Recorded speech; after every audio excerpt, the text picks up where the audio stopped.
Assalamualaikum warahmatullahi wabarakatuh. Bertemu lagi dengan saya Fikri Abdillah As-Siddiqi. Nah, pada video kali ini saya akan menyampaikan materi tentang perawatan jenazah. Nah, perawatan jenazah itu sendiri merupakan pengurusan jenazah seorang muslim atau muslimah dengan cara memandikan, mengkafani, menyolatkan, dan menguburkannya. Nah, hukum melaksanakan pengurusan jenazah dengan cara-cara tersebut itu adalah fardu kifayah bagi orang Islam yang masih hidup. Perawatan yang pertama yaitu memandikan. Nabi Muhammad SAW bersabda yang artinya, mandikanlah dia jenazah dengan air serta daun bidara atau sabun. Hadis riwayat Bukhari dari Ibnu Abbas. Syarat-syarat jenazah yang wajib dimandikan yang pertama, jenazah itu orang Islam. Kemudian didapati tubuhnya walaupun sedikit, kemudian bukan mati syahid. Dengan catatan bahwa yang memandikan jenazah itu harus sejenis, kecuali suami boleh memandikan istri ataupun sebaliknya atau mahramnya. Kemudian tata cara memandikan, yang pertama, jenazah dibaringkan di tempat yang tinggi seperti ranjang yang di atasnya sudah diletakkan 5 atau 6 buah pohon batang pisang sebagai bantalan. Kemudian jenazah dimandikan di tempat tertutup. Kemudian jenazah hendaknya dipakaikan kain basahan untuk menutup aurat. Nah, setelah itu jenazah dibaringkan dan dimandikan, tubuhnya dibersihkan dari najis yang melekat di tubuhnya menggunakan sabun dan air yang mengalir. Nah, kemudian setelah dimandikan, kemudian diwudukan sebagaimana wudu biasa, kemudian badannya dikeringkan dengan handuk. Selanjutnya mengkafani. Nah, Nabi Muhammad SAW bersabda yang artinya, janganlah kamu berlebih-lebihan untuk kafan, karena sesungguhnya kafan itu akan hancur. Sesungguhnya hadis riwayat Abu Dawud dari Ali bin Abi Thalib. Maksudnya, membungkus jenazah dengan kain kafan itu hukum mengkafani jenazah adalah fardu kifayah bagi orang-orang Islam yang masih hidup. Kain kafan diperoleh dengan cara yang halal. Dan kain kafan yang digunakan hendaknya kain kafan yang bersih, berwarna putih, dan sederhana. Jenazah laki-laki dibungkus dengan 3 lapis kain kafan, yang tiap lapisnya dapat menutupi seluruh tubuhnya. Kemudian jenazah wanita itu dilapisi dengan 5 lembar kain kafan. Dan kain kafan yang dapat menutupi seluruh tubuhnya. Cara memakaikan kain kafan, mula-mula kita hamparkan selembar tikar di atas lantai, lalu bentangkan 3 utas tali di atasnya, kira-kira letaknya tepat kepala, tangan, lutut, dan mata kaki jenazah yang hendak dikafani. Hamparkan di atas tikar tersebut kain kafan yang sudah disiapkan sehelai dan tiap helaiannya diberi haruman-haruman. Jenazah hendaknya diolesi kapur, kemudian diletakkan di atas hamparan kain kafan yang telah disediakan.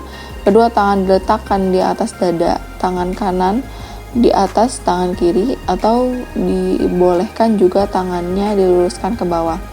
Kemudian tempelkan kapas secukupnya pada bagian muka jenazah, pusar, kelaminnya, dan duburnya.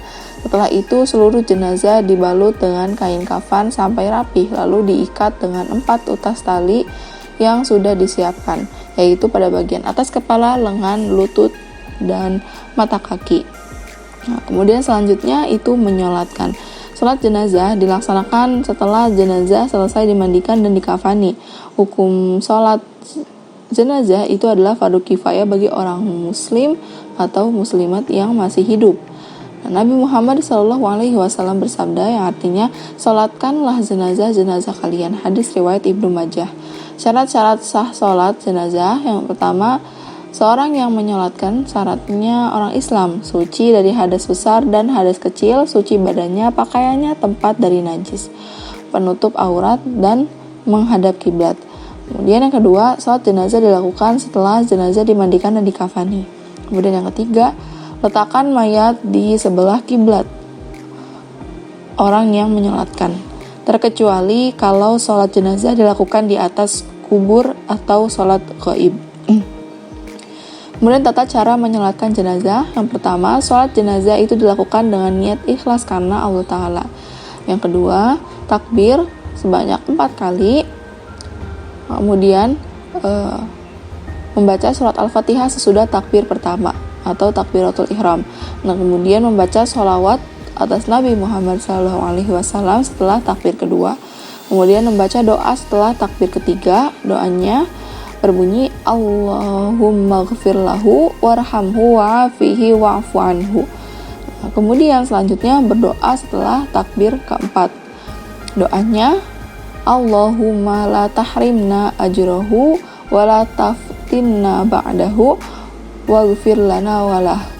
Nah, kemudian kita lakukan sholat jenazah ini sambil berdiri, dan sholat jenazah diakhiri dengan mengucapkan salam.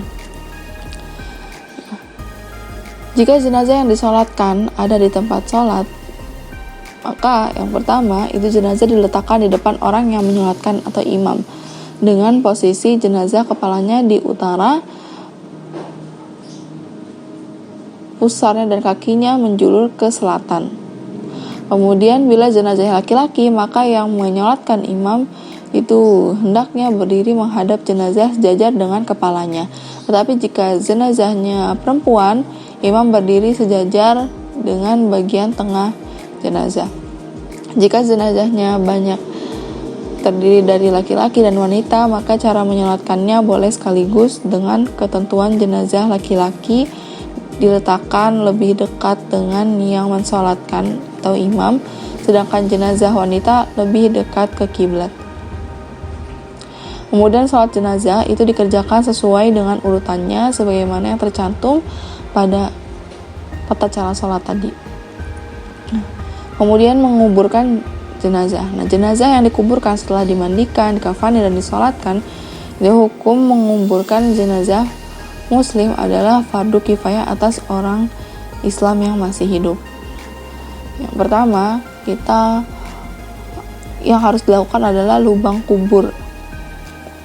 Kita menggali lubang kubur, dibuat pemanjang dari arah utara ke arah selatan. Panjangnya harus sesuai panjang jenazah. Dalamnya harus cukup hingga bau busuk mayat tidak tercium dari luar. Di bagian dasar kubur hendaknya dibuat lubang lahat, yakni lubang tempat meletakkan jenazah. Tata cara penguburan jenazah setelah sampai di makam hendaklah masih dalam usungan, diletakkan di pinggir atas lubang sebelah kiblat. Kemudian 3 laki-laki muslim atau keluarga dekat jenazah turun ke lubang kubur, dan 3 lainnya berdiri di atas menghadap jenazah. Dan 3 laki-laki yang berdiri menghadap jenazah itu mengangkat jenazah tersebut dan menyerahkan kepada 3 laki-laki yang berdiri di lubang kubur. Kemudian jenazah diletakkan dengan hati-hati di lubang lahat dengan posisi miring, kepala di sebelah utara, kaki di sebelah selatan menghadap kiblat. Nah, tata cara penguburan jenazah. Ketika jenazah dimasukkan ke dalam lubang kubur, disunahkan membaca Bismillahi wa ala millati Rasulillah. Nah, keempat utas tali yang mengikat jenazah itu dilepas dan kain kafan yang menutupi mukanya disingkapkan sehingga muka jenazah dapat mencium tanah. Setelah jenazah sudah diletakkan di lubang lahat, jenazah ditutup dengan papan atau bambu lalu ditimbun tanah. Ya, mungkin sekian penyampaian materi dari saya.